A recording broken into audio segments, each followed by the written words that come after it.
चीमा साहब, ये जो ईरानी पार्लियामेंट के स्पीकर ने बात की है और ये प्रपोजल बहुत पहले से ज़ेर गर्दिश था कि ख़त्े के जो ममालिक हैं एक मुश्तरका सिक्योरिटी मैकेनिज़्म बनाया। अभी जो भट्ट साहब भी बात कर रहे हैं ना कि हम लोगों को मिल के जब इंटरनेशनल प्रॉब्लम्स जब कोई नेशनल क्राइसिस आता है, कोई प्रॉब्लम आती है, तो इंटरनेशनल अफेयर्स होते हैं, उसमें मिल के करना चाहिए।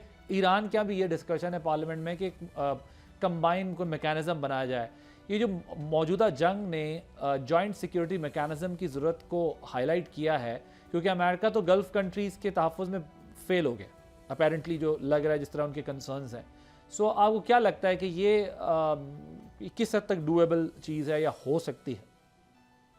देखें, इसका मतलब ये है कि ईरानी बेसिकली ये चाहते हैं कि जो अमेरिका की जो मिलिट्री बेसिस है मिडल ईस्ट में वो ना रहें, और मिडल ईस्टर्न ममालिक और ईरान जो है वो मिल के एक ऐसी इंगेजमेंट पे पहुंच जाएं, एक ऐसे ब्रॉडर अरेंजमेंट में आ जाएं कि जहां पे वो एक दूसरे की सिक्योरिटी को चैलेंज ना करें। ये ऐसे ही है जैसे ईरान ने और सऊदी अरब ने रिप्रोशमा किया था, और उस वक्त चाइना ने बड़ा इंपॉर्टेंट किरदार अदा किया था। तो क्या सवाल ये आता है कि क्या जो पोजीशंस इन अरब ममालिक ने लिए हैं, क्या they can step back and rethink कि हमें अमेरिका को यहाँ से निकालना है, उससे सिक्योरिटी गारंटीज कोई नहीं लेनी, और ईरान के साथ हमने ये रिलेशन रखना है। मुझे ये होता हुआ नज़र नहीं आ रहा। पहले ये था कि ये अरब ममालिक जो थे, इनको ये था कि एक दूसरे से ख़तरा था।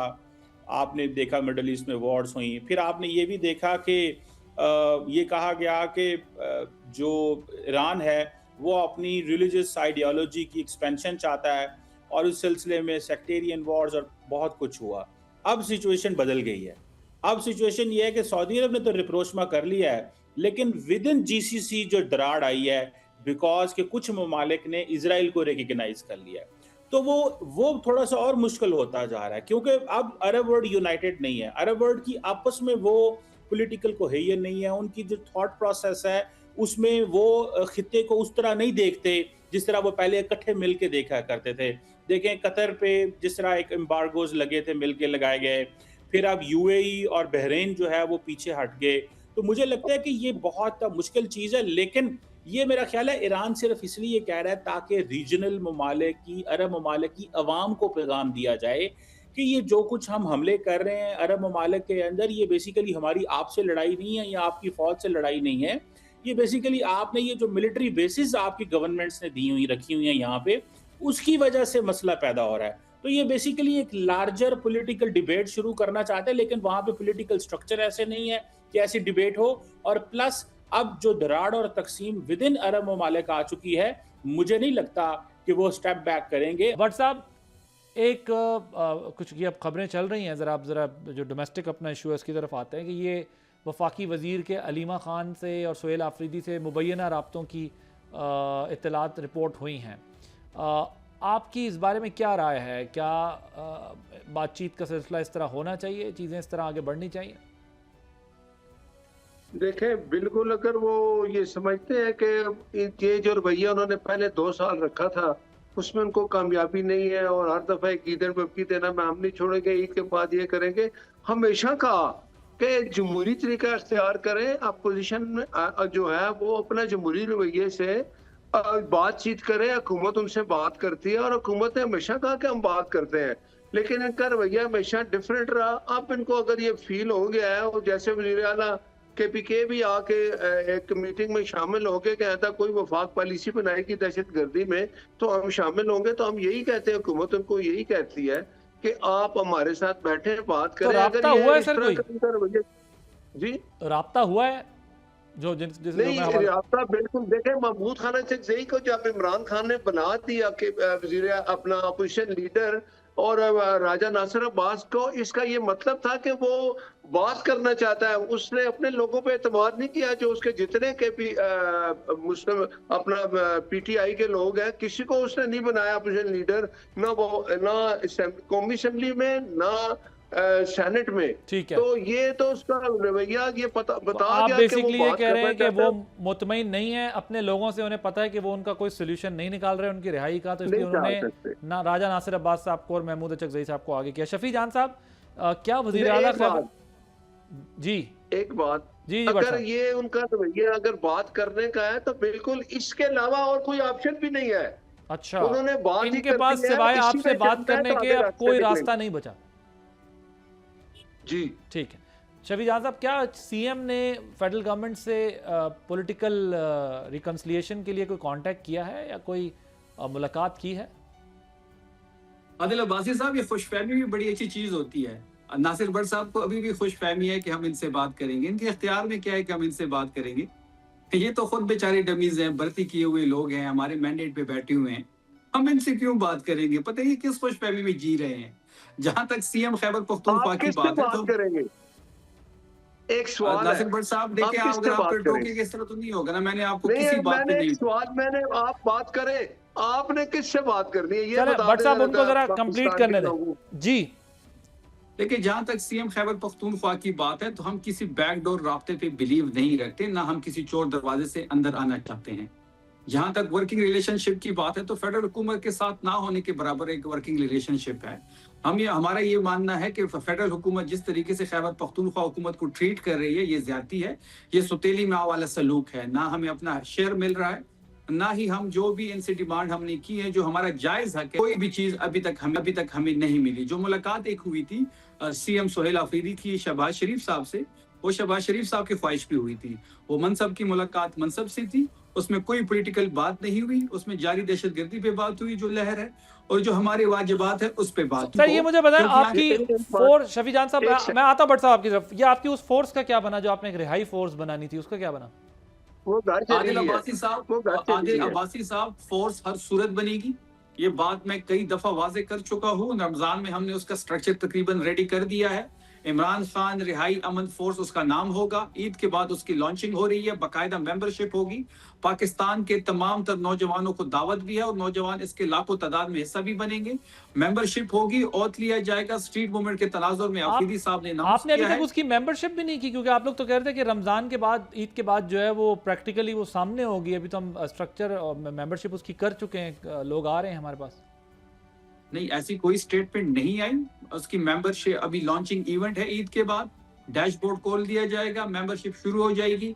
आफरीदी साहब इसको लीड करेंगे और ये गैर सियासी होगी। जिस दिन इमरान खान साहब रिहा होंगे, ये फोर्स शुक्रिया के साथ डिसॉल्व कर दी जाएगी। जी भट्ट साहब, तो आपने कहा फोर्स, इनको कहें आपने इतना कुछ कर लिया, ओथ उठा लिए। ये केपीके का वज़ीर आला ने जब ओथ उठाया था तो उसने कहा था मैं इसके इमरान में जान दूंगा, अभी तक उसने जान तो नहीं दी। अब वो वफाक के साथ चल भी रहा है और जाके सुबह शाम। सर उन्होंने आपको कोई दिया हो ना दिया, उन्होंने आपको शफी जान तो दिया है ना। एक मिनट, ये शफी जान ही हमारे देखे ना, हमारा प्यारा शफी जान झूठ बोलने के लिए रखा हुआ है। और आप एक और बात बता दूं, ये फोर्स बनाए या कोर्स और करें, अभी ने ये पहले एक प्रोग्राम निकालना है। इन्होंने कहा था कि हमने हर चीज तैयार कर दी है, सिर्फ ईद के बाद लॉन्चिंग हो जाएगी, हमने हर चीज मैनेजमेंट कर लिया है। आज लिख के देता हूँ, ये मेरा प्रोग्राम याद दोबारा भी अगर दिखाना पड़े दिखाएं। ना फोर्स बनेगी, ना फोर्स है, ना इनके लिए कोई आता है। हाँ, ये मंसूबे जरूर बनाते हैं, हर दफा एक नया नैरेटिव बनाते हैं, 2 दिन बाद नया नैरेटिव और आ जाता है। ये हम भी इधर है, ये इनकी जो फोर्स आएगी वो भी इधर है। एक वज़ीर आला चला गया, मैं आऊंगा लेके जाऊंगा। मुख्तसर बात है, आज फिर कहता हूँ कि अगर आपने अपना रवैया चेंज ना किया तो आपकी ये जो हालत है इससे बदतर हो सकती है, बेहतर नहीं हो सकती। शफी जान साहब, पहली बात ये है कि मैं इस किस्म के अल्फाज इस्तेमाल नहीं करूंगा। जो नासिर भट्ट साहब झूठ कह रहे हैं कि मैं झूठ बोल रहा हूँ, तो साबित कर दे मैंने कौन सी यहाँ पे झूठ बोला है। और जहां तक सोहेल आफरीदी साहब की बात है, आपने कहा कि इश्क इमरान, तो इश्क इमरान ही इश्क पाकिस्तान है। इक्तिदार हमारे लिए कोई मानी नहीं रखती, इक्तिदार हमारी मजबूरी नहीं है। इक्तिदार आप जैसे लोगों की मजबूरी है जो 17 सीटों पे पूरे पाकिस्तान पे अजाब की तरह मुसलत हो चुके हैं। अब पाकिस्तानियों से जीने का हक छीन रहे हैं। आप पाकिस्तानी को माशी तौर पर पॉलिसी उनका थी कत्ल कर रहे हैं। 2018 में जिन लोगों के कानों पे चार को इमरान खान आया, उसके मुझे बताएं, वो जो उस वक्त के चीफ जस्टिस था साकिब निसार, आप 2018 में कैसे मुसल्लत हुए? वोट लेके आए आप जिन लोगों के सर पे वो भी जेल पे है, तो मीर बाकी भी चले जाएंगे। अगर आपने 2018 में ये हालात पैदा ना किए होते तो 2024 में भी ऐसा ना होता। 2018 की जो आपकी गलत पॉलिसियां थी, आरटीआई बंद करके आपको मुसल्लत किया गया। अच्छा चलता पाकिस्तान आज इस हालत में पहुंचा है, उनके जिम्मेदार वही लोग हैं जिन्होंने इमरान खान को आरटीएस बंद करके प्राइम आदिल मिनिस्टर अब्बासी बनाया, साहब अब उसको एक मिनट मुसल्लत दीजिएगा, किया। भट्ट साहब की बड़ी बीमारी ओके। है कि अपनी बारी जी। की बोलते हैं। शफी जान देखिए साहब, बात आदिल अब्बासी साहब एक दूसरी चीज, एक तो इनको ना हर चीज में इमरान खान नजर आ जाते हैं, इनको नींद में भी इमरान खान आता है, डर के मारे उठ जाते हैं। हमारी हुकूमत तो 3 साल रही है, 79 ईयर्स होने वाले हैं पाकिस्तान को, या तो फिर मार्शल लॉ रहा है या इन दोनों फैमिली की हुकूमतें रही है। तो वो 3 साल जो है ये इधर जाते हैं, कोई खराबी होती है इमरान खान, कोई और पॉलिसी खराब हो जाती है इमरान खान। अल्लाह को जान देनी है आपने। 3 साल वो रही है, वो 3 साल ही पाकिस्तान का सुनहरी दौर था, खैबर पख्तूनख्वा में अमन था, यहाँ पे लोग आराम से सोते थे, 150 का पेट्रोल मिल रहा था, एक्सपोर्ट सबसे ज्यादा थी। मुझे एक प्रोग्राम करना पड़ेगा आप दोनों के साथ दोबारा, और उसमें मैंने पाकिस्तान का, मैंने आप दोनों के साथ, मुझे लग रहा है ईद के बाद मुझे एक प्रोग्राम आप दोनों के साथ दोबारा करना है। 2018 की तबाही का पाकिस्तान का सुनहरा दौर डिस्कस करना है, पाकिस्तान अच्छा भला चल रहा था। और आप दोनों के साथ, क्योंकि ज़ाहिर है वो ईद के बाद फोर्स का क़याम और ये डिस्कशन भी होगी कि एहतजाज हो रहा है नहीं हो रहा, आप दोनों के साथ मैंने एक प्रोग्राम। फोर्स नहीं है, इनको कहें ईद के बाद फोर्स बनाए, हमें पता चले कि आप कह रहे मेंबरशिप कर रहे हैं, देंगे हम फोर्स बनाएंगे, आप इस्तीफा देंगे, ना बनाएंगे तो फिर हम चले भट्ट साहब वो कह रहे हैं आप इस्तीफा देंगे अगर हमने फोर्स बना ली तो।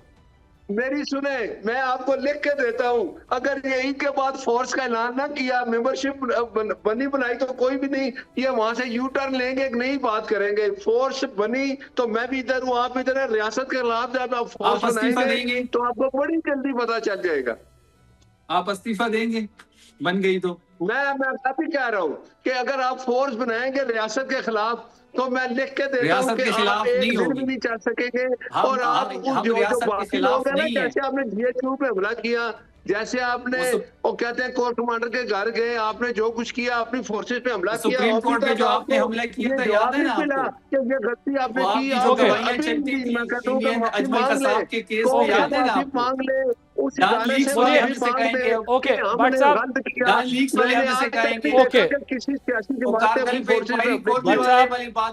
भट्ट साहब बस मुझे, मेरे पास टाइम खत्म हो गया है, सिर्फ 30 सेकंड। शफी जान साहब मुझे ये बता दें, ये फोर्स बना के आप क्या करेंगे? इस्तीफा डिमांड करेंगे, जलसा करेंगे, एहतजाज करेंगे, या कुछ और करेंगे, या जेल तोड़ के इमरान को बाहर निकालेंगे? ये भी पूछ ले। देखिए ये जो फोर्स होगी ये पुरअमन फोर्स होगी, ये कानून और आइन के दायरे में रह के अपना काम करेगी, क्योंकि कानून और आइन हमें इजाजत देता है एहतजाज का, जलसे का, जुलूस का, धरने का, और जो भी लाएअमल मरकजी क़यादत देगी इमरान खान साहब की रिहाई के हवाले से, ये फोर्स उसमें सफ़े अव्वल में होगी। Thank you so much Shafi जान साहब। नासिर भट्ट साहब, बहुत खुश हुए आपकी आखिरी गुफ्तगू सुन के। सब्सक्राइब करें और बेल दबाएं ताकि कोई खबर रह न जाए।